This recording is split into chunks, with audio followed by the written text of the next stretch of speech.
My team and I have been doing some work covering Kenya's external sector.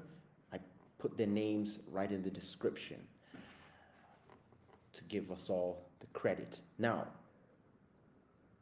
what are some of our findings? Number one, for most of the period 1998 to 2024, Kenya's export market actually grew faster than global import markets.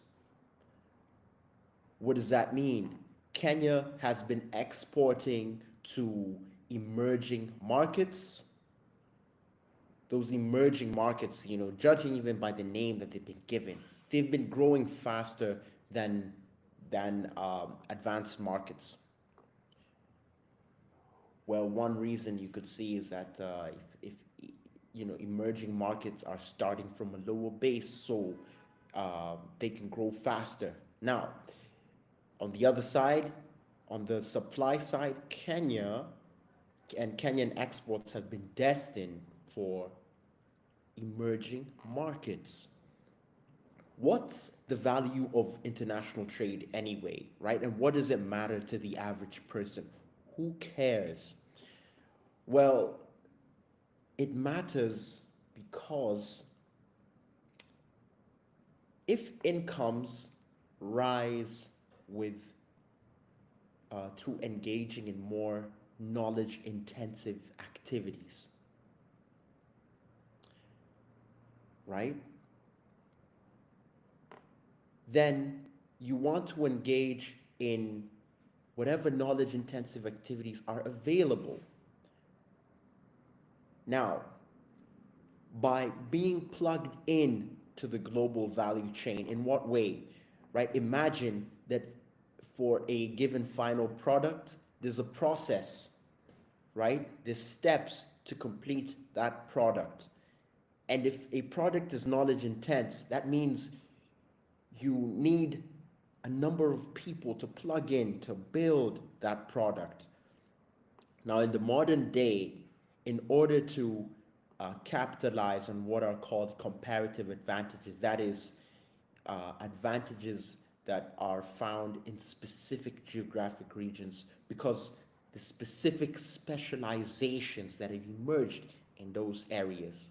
So, for example, Kenyans are specialized in producing tea.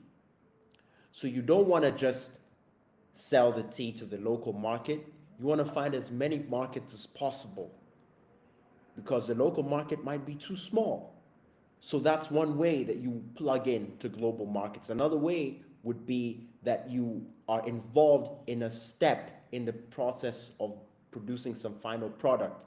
Now, what you want to do is, say, take an advanced product like a Lexus. You want to be able to plug in to the value chain. You want to find, okay, what part of that Lexus can we produce? Because if we can find a part of that Lexus, that Apple MacBook, that think about all kinds of the advanced products that surround you, your television set, your smartphone, then you can actually raise incomes because these are knowledge-intensive activities that are already happening, right? They're already in progress. So that's why, in brief, it is useful to be plugged into global value chains. And that's why the average person might care about international trade. You have a product, you have something that you want to sell. Maybe you want to sell it to the world. You have skills that you want to work for a big firm, or you want to supply to a big firm. You want to supply, and maybe the point has been made. Thank you.